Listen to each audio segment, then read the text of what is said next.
이게 지금 DPQA라는 건데 구글로도 쉽게 답을 찾을 수 없는 아주 어려운 이제 과학 문제들인데 2년 전만 해도 GPT 3.5 2022년 11월 달에 나왔던 거죠. 28.1%의 어느 정도 똑똑함을 보였다라고 하면 지금은 이제 O1 프리뷰라고 이게 2년 만에 74%까지 인간을 넘어서는 똑똑함이 생겼어요. 근데 이제 앞으로 저희가 5년만 바라봐도 진짜 200% 300%를 넘어갈 것 같고 점점 더 이제 스케일링 법칙에 의해서 더 모델이 똑똑해져 커지는데 제가 봤을 땐 우리 모든 인간들은 피할 수 없는 숙명이다. 제일 첫 번째로 중요한 건 기업에서 상급자들이 생성형 AI를 어떻게 활용할 수 있는지에 대해서 좀 이해를 많이 하셔야 돼요. 그래서 이제 회사에 프롬프트를 모두 다 작성하냐 이러면은 그거는 제가 보기엔 말이 안 되고요. 제가 이제 보통 8시간 교육을 많이 하는데 정확하게 잘하는 분들이 딱 5명 이하로 추려집니다. 그럼 이제 그런 분들이 회사에서 이런 보편화되게 할 수 있게 만들어 드리면은 나머지 분들의 업무 생산성이 정말 엄청나게 올라가는 거겠죠. 네, 그래서 이제 모두가 잘 쓸 필요는 없다. 3프로TV와 디지털 교육의 강자 패스트 캠퍼스가 함께하고 있는 AX 칼리지입니다. 저희가 지금까지는 우리가 AI 시대에 어떻게 일해야 되는지 그리고 윤리적 문제는 무엇인지 다양한 내용을 살펴봤는데요. 이번에는 생성형 AI를 실제로 활용하고 있는 그 현장의 이야기를 한번 들어보고요. 실질적으로 생성형 AI를 사용을 했을 때 얼마나 생산성이 높아지는지를 직접 들어보는 시간을 가져보도록 하겠습니다. 드디어 마지막 7번째 시간인데 오늘 마지막 이분과 함께 장식을 해보도록 하겠습니다. 젠 AI 전문가이자 사용성 연구소 이승필 대표님 모셨습니다. 어서 오세요. 네, 반갑습니다. 안녕하세요. 네, 아유, 반갑습니다. 그 기업 강연을 그렇게 많이 하신다고? 네, 지금까지 약 한 2년 정도 강의를 진행한 것 같은데 지금 약 한 1만 명 정도 제가 오프라인으로만 많은 분들에게 좀 이 생성형 AI 어떻게 잘 쓸 수 있는지 이런 것들을 강연을 좀 많이 진행을 했습니다. 제자가 10,000명이네요. 그렇다고 볼 수 있는데 수능하고는 좀 다른 것 같습니다. 아무래도 기업 강연은 좀 강제성이 있다 보니까. 네, 알겠습니다. 어쨌든 이제 오늘 이 시간에 우리가 주로 살펴봐야 될 거는 실질적으로 우리가 생성형 AI를 사용을 했을 때 업무 효율성이 얼마나 높아지고 생산성은 얼마나 좋아지는 것인가. 그 부분이 아무래도 실제 기업 현장에 계시는 분들한테 가장 중요할 것 같거든요. 맞습니다. 어디서부터 시작해보면 좋을까요? 우선은 제가 이 생성형 AI를 지금 기업들이 어떻게 이해를 하고 있는가.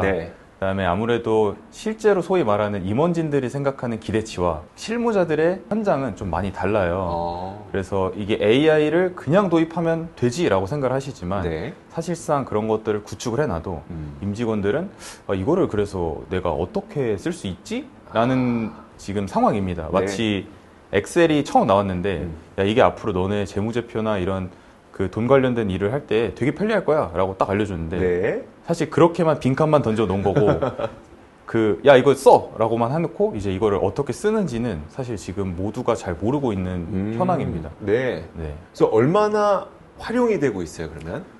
실제로 만났을 때 저는 이제 IT 기업하고 좀 스타트업 위주로만 있다 보니까 사실 제 주변에는 챗GPT뿐만 아니라 생성형 AI를 안 쓰시는 분이 사실 거의 없다라고 보면 되는데 그 실제로 이제 대기업이나 그런 제조업 규모가 좀 큰 기업들에 가면은 생성형 AI가 우선은 프롬프트가 무엇인지 아예 모르시고요. 챗GPT의 파일 업로드를 어떻게 해야 되는지도 모르고 그 다음에 뭐 이런 것들이 데이터 분석이 돼? 와 이런 잠깐만 이미지 올렸는데 얘가 이미지도 인식을 한단 말이야? 아직 이런 상황입니다. 그러니까 우리가 새로운 기술이 나와서 이제 여기에 질문을 던져야 그들이 답을 해줄 텐데 맞습니다. 질문을 어떻게 하는지도 모르고 어느 질문까지 얘가 할 수 있는지도 모르고 무엇을 할 수 있는지도 모르니까 딱 아주 비싼 모델 그 직원들한테 던져 놓으면 할 수 있는 게 아니라 오히려 뭘 해야 될지 몰라서 아무것도 못 하고 있는. 맞습니다. 그래서 이제 기업에서 굉장히 큰 돈을 들여서 사내 GPT들을 구축을 좀 많이 하세요, 대기업들은. 그럼 이제 구축을 해놓으면은 잘 쓰겠지 하고 희망을 가지시는데 실제로는 이게 교육이 되지 않다 보면은 아무도 사용을 하지 않습니다, 사실상. 그래서 뭐 우리 회사에서 이런 걸 만들었어? 라는 게 이제 좀 많은 리액션들이 있으셔서 아직은 좀 교육들이 많이 필요하지 않나라는 단계인 것 같습니다. 알겠습니다. 그러면 우리가 강의를 한번 차근차근 시작해 보도록 하겠습니다. 자, 첫 번째 부터 한번 보죠. 그래서 오늘은 제가 말씀드릴 거는 이제 아무래도 중간 관리자들이 지금 AI 시대가 변화됐으니까 이제 뭔가 내가 배워서 무언가 해야겠다. 하지만 how to를 어떻게 해야 되는지 많이 모르세요. 그래서 제가 이제 중간 관리자들이 어떻게 AI를 좀 이해를 하고 내가 활용을 해서 우리 팀 업무를 좀 더 증진시킬 수 있을까에 대한 네. 관점에서 오늘 좀 보시면 될 것 같습니다. 그래서 지금 AI 도입의 필연성에 대해서 말씀드리면은 뭐 당연히 모두가 알고 있지만 네. 저희 대한민국의 국민 50% 이상이 AI를 이미 경험을 하고 있다고 합니다. 네. 저희가 쓰고 있는 단순한 뭐 쿠팡부터 뭐 마켓컬리 너무나도 평상시에 쓰는 앱들도 사실 다 인공지능 기반으로 좀 많이 돌아가고 있고 네. 그 중에서도 이제 생성형 AI는 사실상 아직까지도 생성형 AI 잘 몰라? 이거 모르는 사람이 어디 있어? 라고 하지만 아직까지 실제로 데이터상도 조사 대상자 중에 17.6%만 생성형 AI를 써봤다라는 통계가 있습니다. 근데 그 중에서도 사람들이 이거를 어떻게 하면 더 잘 쓸 수 있을지라고 생각하는 것보다 네. 단순 정보 검색을 좀 많이 쓰세요. 뭐 아주 간단한 예로는 뭐 강남역 맛집 알려줘. 네. 이 정도에서 이제 대부분 유저들이 사용을 하고 이탈을 하거나 네. 저도 이제 지금 서비스 운영을 하고 있는데 실제로 유저들이 이거 체류 시간이라고 하죠. 이 서비스를 들어와서 얼마나 머무는지 네. 그 시간이 길지 않습니다. 네, 그 단순 검색이 거의 대부분이라 생각을 하시면 됩니다. 해보고 그냥 나가는군요. 네. 그렇죠. 그래서 우리나라에서 아무래도 퍼플렉시티가 네. 오히려 외국보다 우리나라에서 인기가 진짜 많긴 한데 뭐 단순 검색에서 퍼플렉시티가 조금 그런 부분은 잘하고 있는 것 같습니다. 그래요? 네네. 안 그래도 좀 요즘에 이슈가 좀 있는 상태라. 네네. 그러니까. 자, 단순 정보 검색을 대부분 이용하고 있다 보니까 그것만으로는 우리가 생성형 AI의 어떤 진 면목을 볼 수는 없는 거잖아요. 그렇죠. 볼 수 없죠. 네. 그래서 제가 조금 더 보여드리면 그래서 챗GPT 하면 지금 이제 300만 명이 한국에 사용자가 있다고 합니다. 네. 그래서 우측에 사진 보시면은 네. 저기 뭐 대표적인 약간 부장님 스타일인데 곽철용님이 네, 나오셨네. 맞습니다. 네, 그래서 저기 되게 유명한 짤이에요. 요즘에 네. 직장인들 사실 도는 건데, 그래서 우리도 그 AI로 뭐 좀 만들어봐라라는 명령은 있어요. 네네. 하지만 저렇게 챗GPT 사용자가 많은데 이거를 정말 현업에 쓰시는 분들은 제가 강연 갔을 때는 네. 많이 못 만나봤습니다. 특히나 신입사원들은 이제 갓 대학교 졸업한 신입사원들은 챗GPT를 안 쓰는 사람이 제가 못 만나봤고요. 신입사원 교육 갔을 때는. 네. 근데 오히려 중간 관리자나 이제 30대 후반에서 40대 넘어가시는 분들은 저렇게 이제 명령 하달이 오면은 실제로 이걸 내가 그래서 어떻게 해야 돼? 라고 이제 잘 모르고 있는 상황이기는 합니다. 네. 네. 와, 저렇게 많은 사람들이 숫자로는 찍히고 있지만 네네. 정작 우리가 현실에서 적용되려면 기업에 있는 중간 관리자가 그 니즈를 파악하고 그것을 적극적으로 도입하려고 해야 되지만 네네. 아직 그걸 모르고 있다. 맞습니다. 네. 알겠습니다. 근데 이제 저희가 생성형 AI를 뭐 또 그렇게 생각하시는 분들도 있어요. 아, 이거 내가 막상 써봤는데 굳이 내 뭐 활용도가 있어? 라고 생각을 하지만 네. 맥켄지에서 최근에 이제 데이터를 보면은 2023년보다 지금 2024년도에 오히려 생성형 AI의 활용도가 직장뿐만 아니라 이제 개인 생활에서도 증가가 많이 됐다고 합니다. 네. 그러니까 이게 어떤 말을 함양을 하냐면 이제 저희가 AI를 피하면서 나는 이거 내가 배우기 싫어. 괜히 배우면 일만 생기는 거 아니야? 라고 생각을 하시겠지만 피할 수 없습니다. 네. 무조건 저희가 배우고 이거를 활용을 좀 해야 된다라는 게 제가 이런 데이터들이 좀 보면서 그런 해석을 저는 해봤었습니다. 네. 굉장히 많은 사람들이 도입하려고 하는데 그러면 실제로 이걸 도입함으로써 맥킨지에서도 기업들이 이걸로 생산성이 높아질 것 같아. 이런 데이터들도 혹시 내놨을까요? 네. 생산성이 이제 올라간다라는 데이터가 있는데요. 그래서 이제 생성형 AI가 전 세계 기업 이익을 연간 2.6조에서 이제 4.4조 달러까지 올릴 수 있다라는 잠재적인 어떤 데이터를 보여줬는데요. 그래서 이제 생성형 AI를 도입을 하면 뭐 분석 기술이나 아니면 이제 생산성을 15%에서 이제 40%까지 증가시킬 수 있다라는 건데, 특히나 여기서 근데 약 75%의 뭐 가치를 뭐 고객 운영이나 마케팅 판매, 소프트웨어 엔지니어 네. 이런 부분에서 이제 가치 창출을 할 것으로 예상을 한다라고 이제 이야기를 하고 있습니다. 네.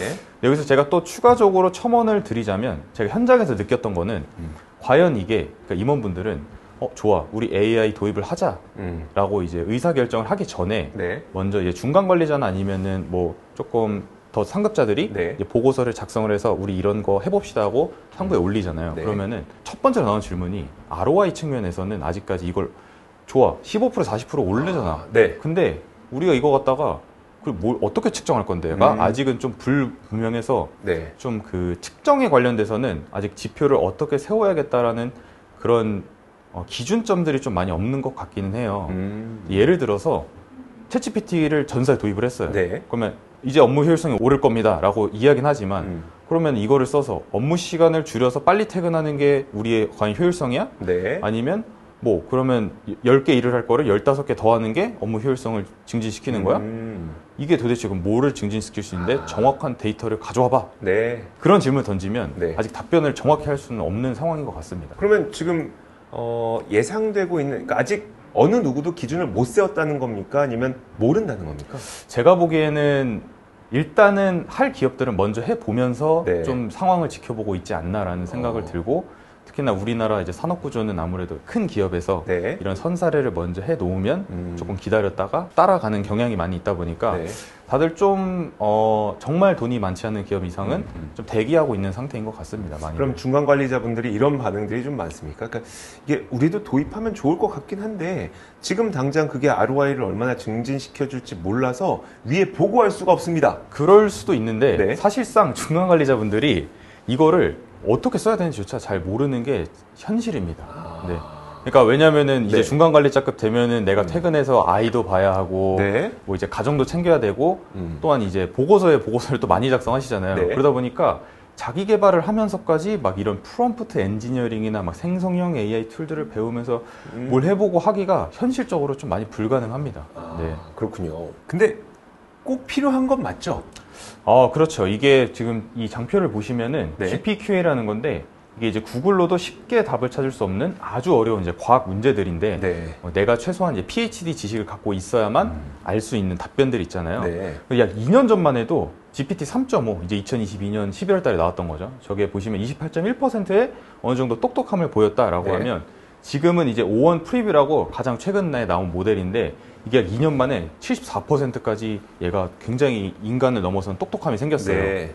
근데 이제 앞으로 저희가 5년만 바라봐도 얘가 제가 봤을 때는 뭐 과연 진짜 200% 300%를 넘어갈 것 같고 네. 점점 더 이제 스케일링 법칙에 의해서 더 모델이 똑똑해져 커지는데 결국에는 제가 봤을 때는 우리 모든 인간들은 피할 수 없는 숙명이다. 네. 우리는 AI를 결국에는 받아들여야 되고 예전에 왜 엑셀 이렇게 직접 자료 그리면서 했던 시절이 있잖아요. 그럼요. 네. 네. 힘들었어요. 그다음에 자판기 두들기 그랬던 시절 있잖아요. 네. 근데 그럴 때 모두가 나는 엑셀 굳이 내가 배울 필요 없어 했지만 사실 네. 지금 엑셀을 넘어서서 마이크로소프트 365를 안 쓰는 기업이 사실 거의 없잖아요. 네. 그래서 저는 이제 AI를 그렇게 좀 많은 분들이 받아들이지 않을까. 네, 그래서 이것도 좀 결국엔 피할 수 없는 숙명인 네. 것 같습니다. 사실 근데 그 GPT가 처음으로 소개됐을 때까지만 하더라도 뭐 언론 보도상에서도 뭐 네네. 며칠만에 억명의 그 사용자가 도달하고 막 이런 얘기들이 정말 열풍처럼 불긴 했었는데 네네. 그러고 나서 시간이 좀 지나면서 어떻게 사용하는지 모르니까 약간 사용자도 좀 줄어드는 것 같고 그러거든요. 네네. 현재 사용 현황은 어때요? 지금 이 장표를 좀 보시면은 이게 2024년도 3월달 데이터를 봤을 때 네. 챗GPT가 너무나도 이제 광풍을 불러일으켰었죠. 그래서 보시면 월간 한 달의 사용자, 그러니까 누적 가입자 수 말고 네. 한 달의 사용자가 18억 명이 이제 데이터가 찍혔는데 네. 지금 이제 8월달 데이터를 보시면은 얘가 1억 2천만 명까지 줄어들었습니다. 네. 그래서 굉장히 많은 유저들이 지금 사용을 하지 않고 있다라는 네. 건데 물론 지금 여름에 아무래도 휴가를 많이 떠나시거나 아니면 이제 대학생들이 방학을 해서 네. 네, 이게 사용자가 빠질 수도 있는데 그런 상황을 가정을 해도 굉장히 많이 빠져서 저도 이걸 보면서 좀 느꼈어요. 네. 챗GPT 신기하다. 뭐 막 보이스 기능도 나와요. 막 하고 얘가 막 제 컴퓨터 제어도 가져가서 뭔가 새로운 걸 만들어주고 하는데 그래서 내가 현업에 이거 뭐 어떻게 쓰라는 거야? 네. 를 잘 모르기 때문에 제가 아까 첫 번째 보였던 데이터처럼 네. 단순 검색 몇 번 해보고 생각보다 안 똑똑한데 하고 다 그냥 안 쓰시고 있는 것 같습니다. 지금은. 네. 그러면 지금 그거를 쓰게 만드는 게 이제 목적인 거잖아요. 그렇죠. 네. 어떻게 하면 됩니까? 제일 첫 번째로 중요한 건 우선은 기업에서 이제 그 상급자들이 이 생성형 AI를 어떻게 활용할 수 있는지에 대해서 좀 이해를 많이 하셔야 돼요. 네. 이해라고 하면요. 기술적 한계나 뭐 그런 것보다는 사실상 이거를 어떻게 내가 쳤을 때 느껴보셔야 돼요. 이런 것들이 되구나. 저런 것들이 되네 하면서 저도 요즘에 기업 임원 가면은 네. 인사이트 강의 안 합니다. 프롬프트 엔지니어링 그분들 됐고 제가 그냥 이거 어떻게 쓰는지 실습을 3시간씩 진행을 해요. 네네. 그러고 나면은 이거 이렇게 쓰는 거구나 깨달으시고 이제 좀 알려주시는 거죠. 이거 그럼 우리 전사적으로 교육이 먼저 필요하겠구나 네. 라는 생각을 좀 많이 하시고 있는 것 그럼 같습니다. 사례를 좀 보여주실 수 있어요? 이 프롬프트를 어떻게 작성을 하는지? 네. 네. 사례들을 좀 보여드리면은 여기서 보시면 대부분의 사람들이 그냥 강남역 맛집 알려줘, 뭐 브랜드 캠페인 아이디어 좀 작성해줘, 50대를 위한 건강식품. 딱 저러죠. 네. 저기에서 끝나니까 딱 쳤을 때 너무 뻔한데 이거 네. 어디다 써? 라고 생각을 많이들 하십니다. 근데 사실상 얘는 더 잘 사용을 하려고 하면은 물론 지금 이거는 굉장히 아주 쉬운 예제여서 네. 프롬프트 엔지니어링의 관점에서 보면 강남역 맛집 찾아줘가 아니고요. 강남역 맛집을 찾는데 인원은 2명이고 식대 5만 원 미만, 네이버 평점 4.3점 이상, 강남역 7번 출구 500m 반경인데 중식이야. 네. 근데 룸이 무조건 있어야 돼. 네. 라고 딱 쳐야지 비로소 얘는 이제 검색을 좀 잘해준다라고 생각을 해주시면 되고, 이뿐만 아니라 이제 프롬프트 엔지니어링 관점에서도 일단 제가 더 디테일한 것들은 뒷단에서 조금 보여드리도록 하겠습니다. 예를 들어 현업 예제로 들면 보통 이제 데이터 분석 셋이 있다라고 하면은 네. 이제 그거를 올리고 제가 데이터 분석 이제 강의도 많이 하는데 네. 넣고 엔터 치시기 전에 보통 이렇게 쳐요. 트렌드를 파악해줘. 엔터. 라고만 치는데 네. 사실 그렇게 치는 게 아니고 데이터 분석가로서 트렌드를 분석을 해봅시다. 네. 자, 1번. 첫 번째는 데이터가 어떤지 확인을 해야 되죠. 네. 인간이 하는 사고랑 똑같아요. 일하는 방식이 똑같잖아요. 먼저 데이터 확인을 해봐, 너가. 2번. 데이터에 결측치가 있는지 없는지 확인을 해야 되잖아요. 인간도 네. 똑같이. 네. 결측치가 있는지 없는지 확인을 해봐. 자, 3번. 결측치가 없다면 이제 너가 트렌드 분석을 하는데 A라는 것에 집중을 하고 그다음 B라는 것도 찾고 C라는 것을 찾아.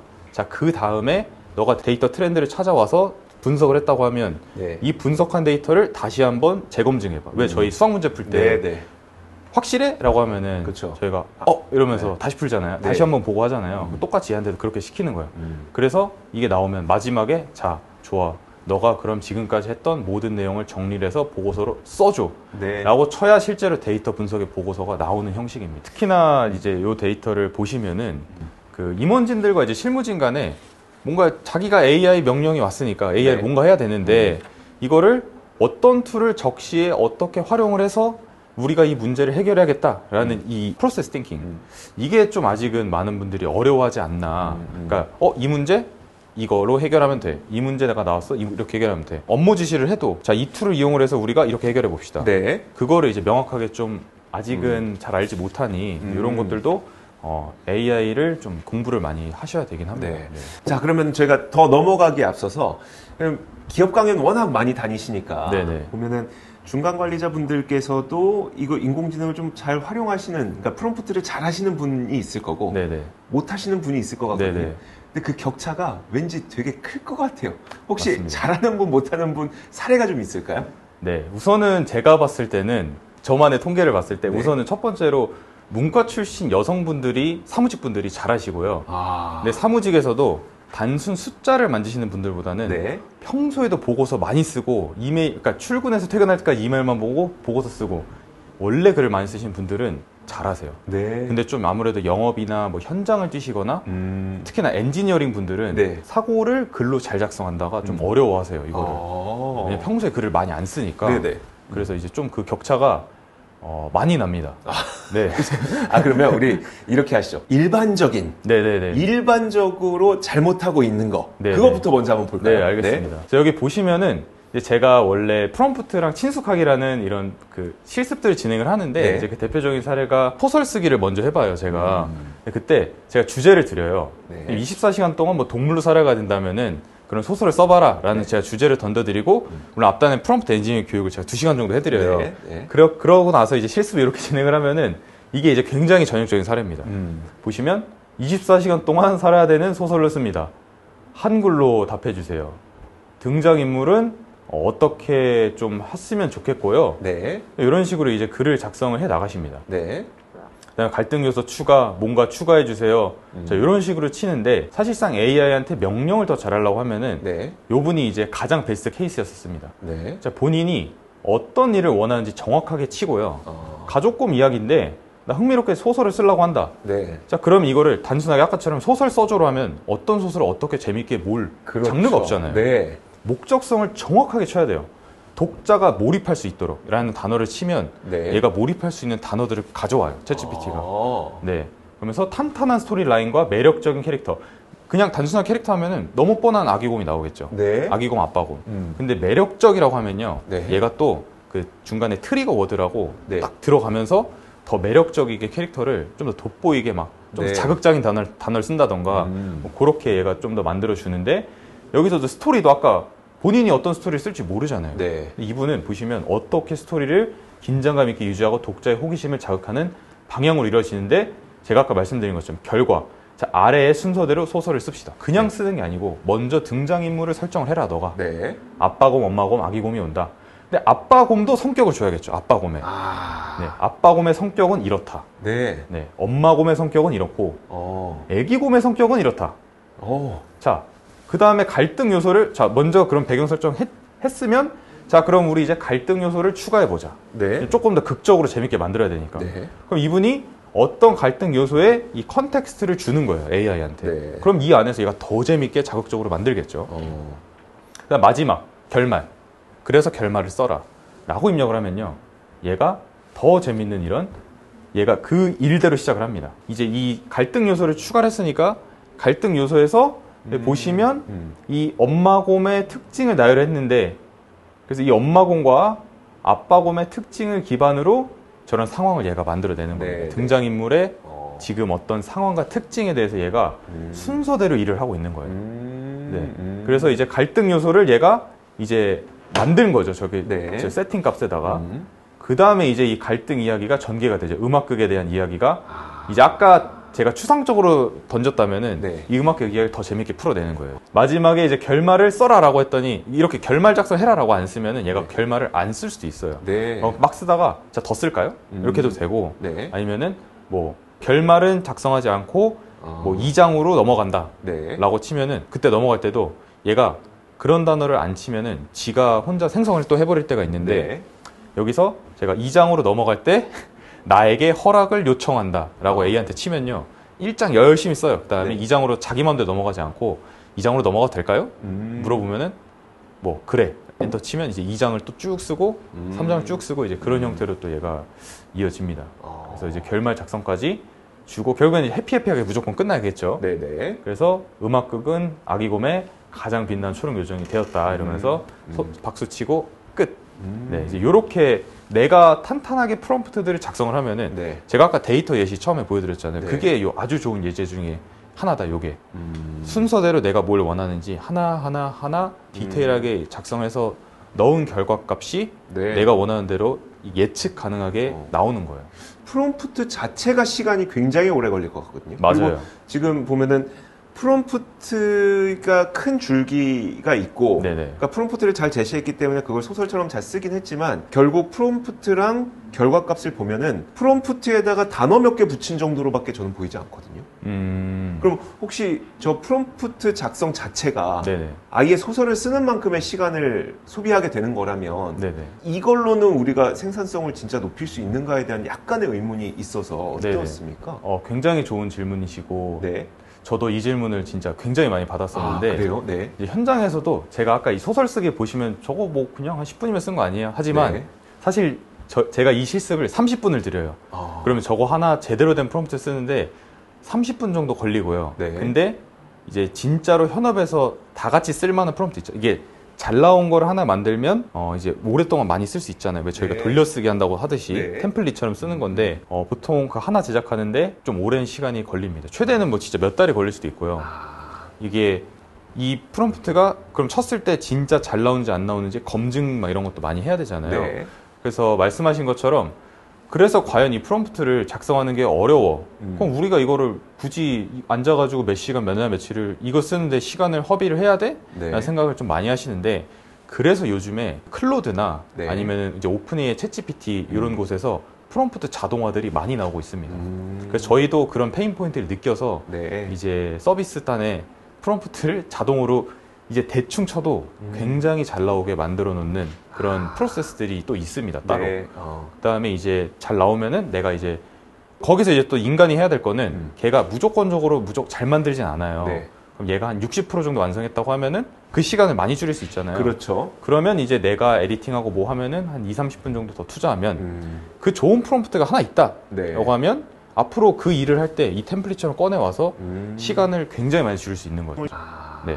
결국 이제 이 프롬프트라고 하는 걸 매번 작성하는 건 아니고 맞아요. 만약에 우리 회사에 필요한 어떤 보고서가 맞아요, 있는데 맞아요. 그 보고서에 필요한 프롬프트를 한 번 만들어 놓으면 그 다음부터 그 보고서를 작성할 때에는 해당 프롬프트를 쓰고 추가적으로 좀 검수하고 약간 고치는 시간 뭐 한 10분, 20분만 붙이면 그 생산성을 높일 수가 있는 거기 때문에 맞아요. 라는 거죠. 그래서 이걸 해본 이유는 그럼 그 프롬프트를 작성해야 되겠다는 니즈를 가져야 되니까. 맞아요. 교육 그래서 제가 조금 더 사례를 보여드리면 네네. 그 제가 이제 그런 말들을 말씀 많이 드리는데 실습을 진행할 때 항상 수강생분들에게도 여러분들이 만드시는 프롬프트를 이 하나의 태스크를 위해서 디테일하게 만들지 마세요 라고 해요. 왜냐면 이거 지금만 쓰고 여러분 쓸 일 없어요. 근데 이거 만드는데 30분 걸리잖아요. 네. 시간 낭비하지 마시고 네. 무조건 이걸 하나 만드는데 보편적으로 쓸 걸 만드시라. 제가 이제 또 수강생분들에게 회의록 요약을 좀 많이 시켜드려요. 이거 네. 막내들의 그 피할 수 없는 잡 아니겠습니까? 그렇죠. 네. 네. 근데 요즘에 또 네이버 클로버 노트하고 뭐 또 다양한 이런 요약 서비스들이 나왔는데 네.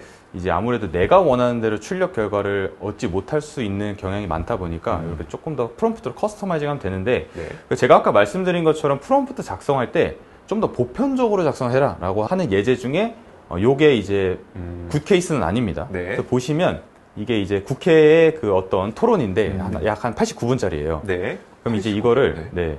그 메일에 제가 회의록을 요약할 수 있는 프롬프트를 보편적으로 작성해라 라고 드렸을 때 네. 이게 이제 그 보편적으로 작성하지 않은 예제 중에 하나입니다.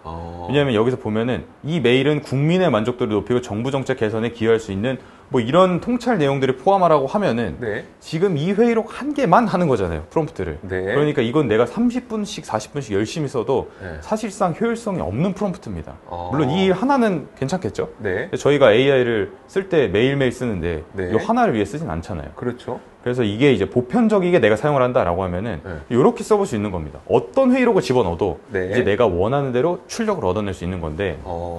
사용자가 원하는 회의록을 요약을 해라. 그럼 이거 회의록에서 주요 논의사항, 결론 그리고 다음 액션 아이템을 간결하게 정리해서 요약본을 작성을 좀 해봐라. 네. 그 다음에 목적을 또 알려줘야겠죠. 네. 네, 주요 논점과 결론을 빠르게 파악을 해라. 네. 그 다음에 앞으로 진행해야 될 액션 아이템들을 내가 명확하게 하는 게 중요하다. 네. 그래서 최종 요약본은 핵심의 논의사항, 결론 그리고 후속 조치. 제가 보시면 아까 저기 국회란 이런 단어들이 아예 없잖아요. 정말 보편적으로 쓸 수 있는 이 프롬프트를 그렇죠. 만들어 놓고 제가 앞으로 어떤 회의록을 여기다 올려도 이 프롬프트로는 회의록 요약이 굉장히 잘 되는 겁니다. 그럼 그 전 케이스 다시 한번 볼 수 있을까요? 한번 네네. 비교를 좀 해보고 싶은데. 네네. 이걸 이제 정중한 문체로 회의록을 요약해줘. 네네. 요약한 내용을 통해서 현재 정책의 문제점과 개선점을 파악해서 그럼 여기서는 이제 정책이라는 단어 때문에 네네. 회사의 회의록에서는 잘 안 되는 부분이 생길 수가 있다는 그런 말씀이신가요? 그것보다는 뭐 정부 정책 개선이라는 말을 넣거나 네. 뭐 국민의 만족도를 높인다던가 이제 저런 단어들을 집어넣는 순간 얘가 AI가 그 텍스트를 그거를 찾으려 노력을 많이 해요. 네. 네. 그럼 일반 회사 회의록에 저걸 집어넣으면은 네. 얘가 그 할루시네이션이라고 이제 거짓말들을 많이 하잖아요. 그래서 갑자기 존재하지도 않는데 우리 회사 회의록에서 국민을 막 찾으려고 노력을 하고 네. 그다음에 정부 정책을 막 찾으려고 노력을 하는데 그렇구나. 얘가 내가 원하는 대로 정확하게 딱 나올 수가 없을 수도 있어요. 그런데 그럼 네. 다시 이제 좀 제대로 된 프롬프트를 한번 살펴보면 여기서는 이제 주어가 누군지가 중요한 게 아니라 네. 회의록의 논의 사항과 네. 결론, 그 다음에 앞으로의 계획, 이 맞습니다. 세 가지를 요약을 해줘라고 프롬프팅을 하면 네네. 결국 그 내용대로 다른 회의록에서도 적용할 수 있게 되는 맞습니다. 그런 케이스군요. 그래서 이제 회사에 프롬프트를 모두 다 작성하냐 이러면은 네. 사실 그거는 제가 보기엔 말이 안 되고요. 그러면 이제 잘 작성하는 분들이 회사에 몇 분 있으세요. 네. 이 교육을 딱 진행하면은 제가 이제 보통 8시간 교육을 많이 하는데 네. 한 3-4번 정도 과제를 진행을 하다 보면은 정확하게 잘하는 분들이 딱 5명 이하로 추려집니다. 그분들이 계속 잘하세요. 네. 네, 그럼 이제 그런 분들이 회사에서 이런 프롬프트들 앉아서 열심히 이런 보편화되게 할 수 있게 만들어 드리면은 나머지 분들의 업무 생산성이 정말 엄청나게 올라가는 거겠죠. 네. 네, 그래서 이제 모두가 잘 쓸 필요는 없다. 기업에서 사실 요즘에 가서 보면은 좀 똑똑하신 상급자분들은 네. 요청이 이렇게 오면은 나는 이 교육을 전사적으로 진행하고 싶은데 네. 내가 원하는 건 시티즌을 하나 만들고 싶다. 시티즌요? 그러니까 AI 워리어를 만들고 싶다는 네, 거예요. 네. 그래서 워리어가 잘하는 사람 4-5명 있으면 어차피 전파될 거고 아. 이 잘하는 사람 4-5명이 어차피 엑셀도 그렇잖아요. 그렇죠. 잘하는 사람 한 명이 회사 에이스한테 거의 엑셀 업무가 다 오잖아요. 네.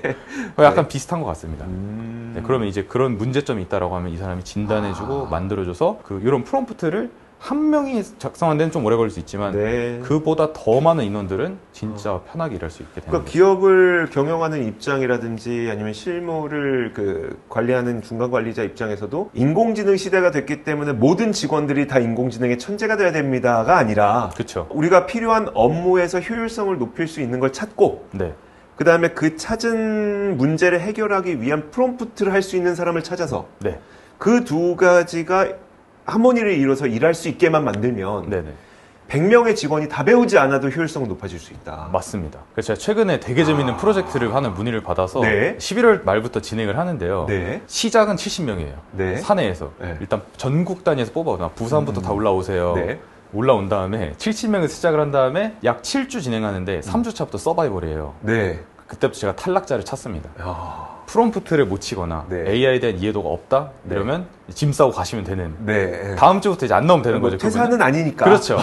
그래서 그렇게 해서 서바이벌로 1등을 해서 네. AI 워리어 5명을 착출하는 거예요, 회사에서. 아. 그러면 이제 그분들한테 AI 업무를 우리가 어떻게 해야 될지 아까 모르겠다 하면은 이제 이 사람들한테 찾아가면 되는 거예요. 그렇죠. 이거 할 때 누구누구님 이거 뭐 해야 돼요? 라고 하면 네. 그거는 이건데 이렇게 쓰시면 돼요. 라고 이제 음. 알려줄 수 있는 사람이 사실 한 그렇게 5명만 있어도 사내에 네. 정말 뭐 모든 사람들이 그 사람한테 막 물어볼 수 있는 거죠. 그렇죠. 일을 할 수 있고 인플루언스가 되고. 음. 네. 이제 아마 좀 느끼셨던 것 같아요. 많은 기업들 다 해보니까 네. 이거 많은 사람들이 굳이 방금 다 천재가 될 필요는 없다. 저는 AI를 직원들이 활용해야 된다고 하니까 웬만하면 모든 직원들이 이걸 사용할 수 있어야 된다라는 네네. 생각만 갖고 있었는데 그게 아니라 진짜 말씀하셨던 대로 그 템플릿을 만들 수 있는 사람이 있으면 된다. 맞아요. 굉장히 이게 이미 기업들에서 많이 인식을 하고 있는 상태인가요? 그거를 빠르게 인식하신 분들은 있고 네. 요즘에 교육을 오면은 교육 요청이 와요. 네. 그러면 제가 만났던 되게 인상적인 그 두산의 담당자 분이 계신데 네. 그분께서는 어차피 이거 하우투를 전 알려줄 거는 것보다 이 프롬프트 작성에 대한 이 마인드셋을 좀 만들어줬으면 좋겠다라는 분들도 있으시고 네. 아니면 막 이거 계속 하우투만 하는 분들도 있는데 사실 저는 지금의 우리가 필요로 하는 게 아닐까. 근데 우리가 회사 생활 하다 보면은 그 회의록 작성은 사실 막내가 하는 경우가 그렇죠, 많아서 그렇죠, 네. 막내의 일을 덜어줄 때 되게 좋은 것 그렇죠. 같고 모든 그 직장인 근로자들이 힘들어하는 게 보고서 작성이거든요. 그렇죠. 이 네. 보고서 작성은 사례가 있을까요? 네. 제가 사례를 하나 보여드릴 텐데 네. 그럼 이제 보고서 작성을 할 때 보통 이제 제로 투 원으로 하는 것보다 네. 뭔가 누군가 써놓은 보고서를 좀 참고해서 본다던가 원래 다들 그렇게 하죠. 그렇죠. 아니면 저 같은 경우도 사실 항상 맥킨지 보고서를 오른쪽 켜놓고 네. 같이 보면서 만들거든요. 네. 그래서 워딩 같은 것도 좀 따오고 막 이러면서 거기서 쓰는 말투나 이런 것도 가져오는데 네. 기존에는 저희가 원래 그걸 보면서 했잖아요. 네. 이제 이거를 AI로 보고서를 쉽게 여러분들이 그 어투나 스타일 같은 걸 적용해서 빠르게 좀 해결해 보실 수 있어요. 어차피 우리도 지금 이미 누군가의 것을 따라서 이제 거기를 응용해서 쓰는 건데 그렇죠.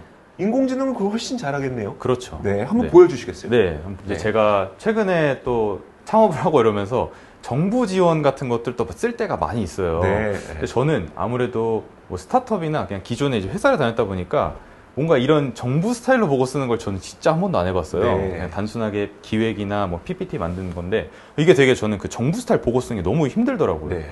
그래서 이거를 챗GPT로 한번 해봤습니다.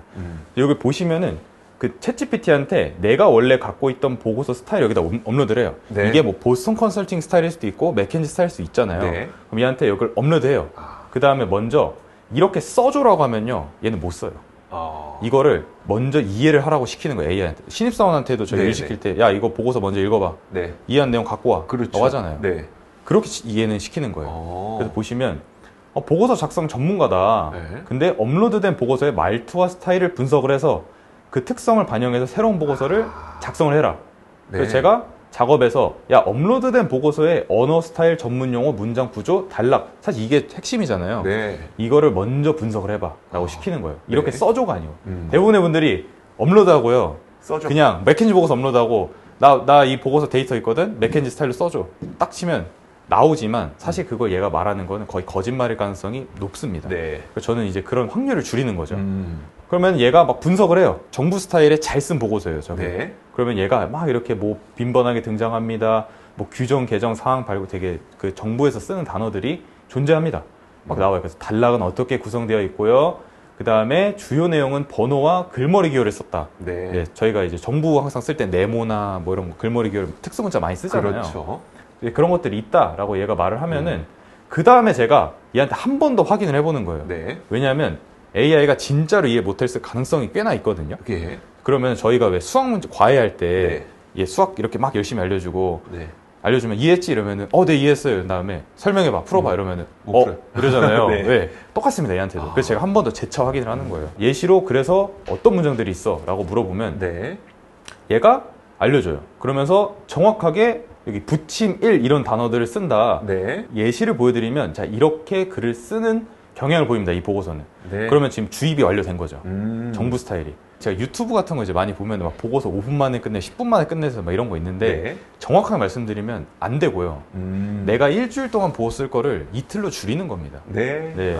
그래서 그러면 이거 사실 글 쓰는 게 되게 힘들잖아요. 네. 그러면은 제가 내 생각만 여기에 대충 입력을 해요. 이런 식으로 배경, 부서 간 소통 문제로 업무 지연이 발생됐다. 이를 해결하기 위한 새로운 커뮤니케이션 뭐 도구 도입. 이 섹션을 제가 어디단가 써야 돼서 제가 이 단어를 넣겠죠. 네. 그다음에 목표, 뭐 정보 공유와 협업을 위한 원활을 위한 업무 효율성 향상이라고 치면은 뭐 정부에서 어떤 사업이 있다라고 하면 뭐 이런 거 쓰세요 막 있잖아요. 네. 그래서 제가 그걸 넣은 거예요 여기다 네. 제가 쓰고 싶은 거를. 자 그렇게 넣으면 자 아까 저렇게 대충 썼던 글이 정말 정부 스타일로 이렇게 탁 나옵니다. 부서 간 소통 문제로 인하여 업무 사례가 빈번히 발생하고 있으며 이는 전반적인 효율성으로 이어지고 따라서 한 다음에 이런 특수 문자 같은 걸 쓰면서 정부 스타일로 보고서를 얘가 글을 이렇게 변환을 시켜주는 겁니다.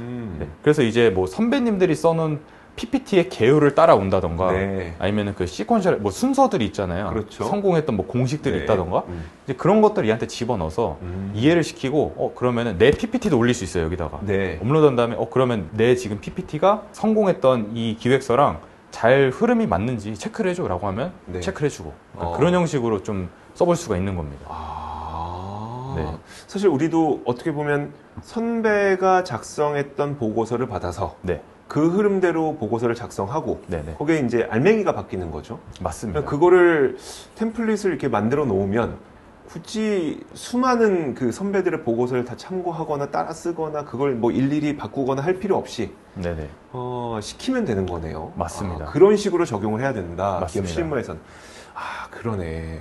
사실 저는 이제 인공지능을 이제 직원들이 해야 됩니다라고 하니까 그럼 보고서는 어떤 방식의 보고서를 써야 되며 거기에 그 목적은 무엇이고 배경은 무엇이고 이거를 차례차례 적어주고 이렇게 해야 되는 줄 알았는데 그게 아니라 어차피 우리가 원래 했던 거. 그렇죠. 네. 네네 우리가 원래 했던 거 템플릿으로 만들어 놓고 그리고 그 템플릿 만드는 사람은 전사에서 한 5명이면 충분하고. 그렇죠. 그리고 그 사람들을 이용해서 그 조직 자체의 효율성을 높이는 방식으로 그렇죠. 접근을 하셔야 된다. 맞습니다. 그래서 추가적으로 더 프롬프트를 잘 작성하면은 사실 지금 이것도 저는 노가다라 생각을 하거든요. 네. 이 노가다를 더 줄일 수 있는 방법도 있습니다. 그래요? 네. 어떻게 해요? 자, 챗GPT에서 보시면 여기 왼쪽에 뭔가 내가 갖고 있는 챗GPT랑 좀 다른 것들이 이렇게 존재합니다. 네. 여기 보시면은 이런 것들이 이제 GPT스라는 건데 반복적인 업무를 얘한테 태스크를 아예 프롬프트 그냥 넣어놓는 거예요. 네. 그러면 그 해당 태스크를 얘가 업무 수행을 더 잘해주는 겁니다. 그럼 이제 아까 프롬프트를 더 잘 작성하면은 자동화를 할 수 있다라는 것들이 있는데 이게 GPT스를 만들어서 쓸 수가 있어요. 네. 그래서 이 법인 계약서를 검토를 한다 이러면은 매번 프롬프트를 그럼 직원들이 다 찍어 써야 되냐 하면 네. 그거마저 귀찮잖아요. 그렇죠. 그래서 이것도 더 쉽게 할 수 있습니다. GPT 편집이라는 걸 누르면은 여기 안에 보시면 이 구성 내용들이 있어요. 네. 그럼 내가 프롬프트를 잘 작성한다라고 하면 자, 이런 인스트럭션들을 미리 세팅 값을 다 넣어놓는 거예요. 그래서 계약서 검토를 더 잘하는 특정화된 AI를 하나 만들어 놓을 수 있는 거예요. 네, 이렇게 계약서 검토를 하면은 제가 미리 그냥 여기 있는 계약서가 이게 한 약 30페이지 정도 되는 계약서입니다. 네. 업로드하고 이제 저는 항상 요즘에 의뢰 입장이다 보니까 네. 이제 회사를 차리고 나서는 이제 갑이 아니고 항상 의리니까 네. 저는 이제 검토를 할 때 의뢰 입장에서 좀 많이 봐요. 그러면은 자 의뢰 입장에서 이 계약서를 검토를 해달라 한국어로 그 다음에 내가 을이니까 네. 제가 불리한 조항들을 찾아주세요. 자, 이렇게 간단한 것만 치면요. 아니면 이제 뭐 회사에서도 미리 아까 저 세팅 값이 돼 있으니까 여기 업로드하고 아무것도 안 치고 엔터만 쳐도 돼요. 네. 그러면 시스템 프롬프트가 들어가 있어서 네. 명령을 자동으로 실행해 주는 거예요. 네. 그래서 보시면 이 계약서에서 얘가 이렇게 을이 어디서 불리한지에 대해서 얘가 찾아줘요. 을의 입장에서. 네. 네. 그러면은 이렇게 이제 을에게 최소한의 자산 통제권을 부여한다던가 뭐 이런 조항들에 대해서 제가 불리한 점들에 대해서 얘가 알려줘요. 네. 그럼 이렇게 쭉 제가 그걸 봐요. 그러면 이거를 이제 제가 상대방에게 카운터를 날려야 되잖아요. 네. 다시 수정해달라고. 그래서 여기서 제가 이렇게 골뱅이를 치면요. 소환을 해올 수가 있는데요. 네. 그래서 제가 이 협상 전문가 GPTs를 소환을 한번 해야 보겠습니다. 그것도 하나 만들어 놓으신 거예요? 요거는 이제 누가 미리 만들어 놓은 거예요. 제가 네. 조금 가져와서 쓰는 거예요. 네. 네. 와, 이런 사례들을 보다 보니까 진짜 그 단순히 야, 조직원 100명 모두 다 인공지능의 어떤 그 전문가가 돼야 돼라고 하는 게 해법이 아니네요. 그렇죠. 결국 이제 중간 관리자가 그 인공지능 전과 후에 조직원들을 관리하는 방법 자체가 좀 바뀐 거네요. 맞습니다. 네. 특히나 이제 내가 어떻게 조직에서 일을 할 수 있는지 또 네. 업무 하다를 해야 되는지 회사에서 허리띠 같은 존재들은 네. 사실 너무 바빠요. 그리고 일을 더 효율적으로 처리를 해야 되고 업무 지시도 잘해야 되고 뭐 이런데 제가 AI로 일을 더 잘하는 중간 관리자의 이상향적인 모습을 한번 네. 보여드리도록 하겠습니다. 네. 네, 그래서 여기 김진철이라는 37세 남성이 있어요. 네. 네, 저분도 제 AI로 만든 이미지입니다. 네. 근데 이분이 아까 본 것처럼 사내 프롬프트 마스터예요. 네. 네, 그래서 업무를 한다라고 하면은 회의를 또 회의가 진짜 많잖아요. 과차장 되면은. 네. 네, 그리고 회의록도 작성해야 되고 이걸로 또 액션 아이템도 찾아야 되고 보고서도 많이 써야 되고 막 이래요. 그러고 나서 이제 데이터 분석을 또 해야 되는데 네. 데이터 분석까지 요즘 하라고 하잖아요. 데이터 드리븐하게 일해라라고 하는데 네. 그 데이터도 보고 내가 이걸 경향성을 빠르게 파악하고 싶은데 그럴 시간이 또 없죠. 네. 그래서 핵심이 뭔데 이 데이터 해설을 난 빠르게 알고 싶은 거예요. 그다음에 또 자료조사 같은 거 할 때 막 오래 걸리잖아요. 네. 못 찾고 하면은 예를 들어 내가 A라는 기획안을 작성을 해야 된다고 하면 물론 밑에 이제 직원들이 자료조사를 많이 하면은 네. 내가 그걸 확인하겠지만 그래도 이게 좋은 자료인지 안 좋은지 나도 찾아야 되잖아요. 이런 것들을 AI로 다 할 수 있습니다. 네. 그래서 아주 간단한 예로는 제가 아까 보여드렸던 이 GPTs라는 걸 이용을 해서 회의록을 요약도 해볼 수 있겠죠. 네. 그럼 이 김진철이라는 분은 그 프롬프트라는 걸 잘 알고 있기 때문에 어떠한 AI 툴도 유연하게 쓸 수 있는 거예요, 이분은. 어차피 프롬프트라는 거는 생성형 AI에서 굉장히 기본적인 거고 네. 그 다음에 이거를 다른 그 어플리케이션에도 다 쓸 수 있는 겁니다. 네. 네. 뭐 네이버 클로버 노트를 사용을 한다라고 하면은 뭐 저런 메모 요약 기능도 내가 써볼 수 있고 네. 네. 그 다음에 뭐 웍스 AI 같은 것도 사용을 해서 뭐 회의록 작성 그 비서가 있습니다. 네. 아니면 이런 것들을 내가 필요한 상황에서 빨리빨리 꺼내서 이분은 이제 업무 해결을 해볼 수 있는 거겠죠. 그러면 이제 팀장님들 같은 경우는 그걸 어떻게 할 수 있냐. 회의록 진행하잖아요. 네. 그럼 끝나요. 내가 더 이상 정리할 필요가 없다는 거예요. 회의록 끝난 다음에 이런 넣고 엔터 딱 치잖아요. 네. 그러면 액션 아이템이 나옵니다. 그래서 그러면은 오케이 우리 회사에서 이거 했으니까 내가 전략적으로 이걸 빨리 판단을 해야겠다. 판단력이 중요하잖아요. 네. 그렇게 해서 AI를 좀 잘 써볼 수 있는 겁니다. 아. 그래서 이렇게 회의록을 썼다라고 하면은 해외 클라이언트랑 이제 막 미팅을 해요. 네. 그럼 회의록을 자동으로 지금 요약을 해놨겠죠. 자, 그러면 또 영업 조직의 그 페인 포인트가 뭐냐면 제가 만났을 때 하루에 미팅이 3-4개씩 있대요. 네. 해외 또 클라이언트 콜도 많이 하고 하는데 이걸 맨날 하니까 내가 저 사람이랑 저번에 뭔 대화했는지 기억이 안 나는 거예요. 그렇죠. 네. 네, 그래서 구글에 노트북 LLM 같은 것들 활용을 해서 이거 그러니까 쓰는 걸 다 방법을 아니까 난 하우투를 네. 여기다가 이제 제가 회의록 요약한 거 있죠. 다 넣습니다. 다 넣어놓으면요. 제가 이렇게 질문만 하면 저번에 이승필 과장하고 했던 미팅록을 간략하게 알려주고 오늘의 회의에 대해서 회의하면 좋을 거에 대한 이야기들을 자세히 나열해줘 하면요. 이승필 과장이랑 했던 이야기를 토대로 오늘 그래서 이 핵심 아젠다가 무엇인지에 대해서 정확하게 탁 만들어줍니다. 그럼 저는 보통 들어가면 뭔 얘기하지가 대부분일 텐데 그렇죠. 무엇을 이야기할지 얘가 이미 세팅값 다 해놓은 겁니다. 그럼 저는 이것만 딱 가서 하면은 또 회의가 끝나요. 네. 그럼 얘가 또 액션 아이템 만들어주겠죠. 그 다음에 예를 들어서 판매 실적 트렌드를 좀 파악하고 싶다라고 네. 하면요. 보시는 것처럼 데이터 밑에 분들이 이제 데이터 만들어 올 거잖아요. 네. 저는 이걸 넣고요. 이걸 보면서 막 하나하나 다 읽어볼 필요가 이제 없는 겁니다. 보시면 판매 실적 데이터 트렌드 동향 분석하는데 자 이렇게 분석을 하고 조건값 이렇게 해줘 라고 하면요. 지금 얘가 스마트 TV 실적의 판매에 대한 그 정확하게 동향에 대해서 얘가 이런 식으로 찾아와 줍니다. 네. 기록은 어떻게 판매를 했고. 자, 그럼 제가 여기다 아까 골뱅이 소환한 다음에 네. 주간 업무 보고 써줘. 엔터 딱 치면 이게 주간 업무 보고로 한 번에 촥 정리가 되는 겁니다. 네. 그다음에 이제 맨 마지막으로 이제 검색을 한다. 네. 라고 하면 퍼플렉시티가 지금 너무나도 핫하죠. 인기가 많더라고요. 네. 네. 이게 저도 써보는데 진짜 너무 좋아서 괜찮습니까? 전 요즘에 챗GPT 구독하지 말고 네. 그 돈으로 퍼플렉시티 구독하세요 라고 말씀 그 많이 정도예요? 드려요. 그래서 이분도 이런 이제 퍼플렉시티 사용을 하는데 이것마저도 프롬프트가 중요해요. 네. 일반인들 같은 경우는 이렇게만 칠 거예요. 쿠바의 중고차 시장 현황 좀 찾아주세요. 네. 칩니다. 네. 명확성이 없잖아요. 그렇죠. 이것마저 이제 프롬프트에서 쿠바 중고차 시장의 현황을 내가 데이터를 조사하고자 하는데 네. 그러면 이거 관련된 생각도 제가 해야 되는 거죠.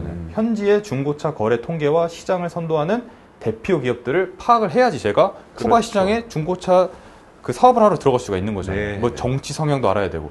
자, 그런 것들을 이제 앉아가지고 맥켄지 보고서 읽고 막 뭐 하고 그럴 필요가 없다는 겁니다. 네. 얘가 또 그것도 돼요. 자료조사 많이 하시잖아요. 직장인분들이. 네네. 특히나 예를 들어 기획서 하면은 외부 DB를 막 갖고 와서 이제 보고서 흐름을 쓰는데 네. 이거 얘가 이렇게 해주잖아요. 그럼 네. 복사기가 있거든요. 네. 그럼 이거 복사기를 4-5개를 가져와요. 네. 그 다음에 보고서 작성 GPTs 만들어 놓은 거 있잖아요. 네. 거기다 그냥 딱 치면은 현황 자료 보고서 딱 써줍니다. 네. 그거 진짜 잘 나와요. 네. 그다음 보고서 나오잖아요. 네. 그러면은 또 제가 만들어 놓은 게 PPT의 신 GPTs 이런 게 있어요. 네네. 또 골뱅이 PPT 신 갖고 온 다음에 네. 이거 보고서를 20장짜리 PPT로 만들자. 들어갈 단어는 핵심만 간단하게. 또 딱 치면은 아까 네. 그 보고서 내용을 또 PPT로 쫙 만들어줍니다. 네, 이제 그런 식으로 이제 업무를 아주 쉽게 할 수 있게 되는 입장입니다. 그래서 저는 이제 정리를 하자면은 네. 이렇게 김진철 같은 해외 영업 과장이다 아니면 차장이다라고 하면 내가 프롬프트를 잘 알고 어떤 AI 툴들을 내가 필요한 상황에서 잘 꺼내서 써서 네. 아니면 제가 이제 업무 하달도 할 수 있는 거겠죠. 야, 우리 이걸로 업무 처리 이렇게 하자. 네. 아니면 너는 이거를 해. 음. 이렇게 해서 이제 업무를 저희가 더 혁신적으로 가져와서 효율성을 많이 올릴 수 있는 겁니다. 네, 알겠습니다. 자, 우리가 참 여러 가지 교육도 많이 들었는데 그 중에서도 오늘 굉장히 인상 깊었던 것은 첫 번째로 이제 프롬프트를 어떻게 작성하는 것이 우리가 실무에서 현실적인 우리에게 도움을 줄 것이냐. 그 부분은 근데 다른 분들도 많이 말씀하셨는데 그 사례를 정말 정확하게 말씀을 해주셨고요. 두 번째로 저는 가장 인상 깊었던 게 그러면 조직 운영에 있어서 모든 사람을 인공지능 그 전문가로 만들어야 되는 게 아니다. 네. 인공지능 전문가의 몇 명을 이제 육성을 해서 그분들이 프롬프트를 작성을 하도록 만들면 맞습니다. 조직 전체의 효율성은 높아질 수 있다. 그게 이제 바로 기업 경영자와 그 다음에 중간 관리자가 인공지능을 도입을 어떻게 해야 되는지에 대한 가이드라인이 될 수 있지 않을까 맞습니다. 라는 생각이 들어서 굉장히 의미가 있는 그런 강의가 아니었나라는 생각이 듭니다. 자, 오늘까지 저희가 총 7화로 AX 컬리지 콘텐츠를 준비를 해봤는데요. 이제 강의를 들어보시고 관심이 생기는 분들, 이분을 꼭 모셔서 우리 기업 교육에 한번 그 이야기를 들어보고 싶다 싶으신 분들께서는 아래 더보기란을 참고하셔서 문의해 주시면 좋을 것 같습니다. 자, 오늘 진짜 재미있는 그 인공지능 활용 현황과 그리고 실질적인 생성형 AI를 활용하는 방법 한번 들어봤는데요.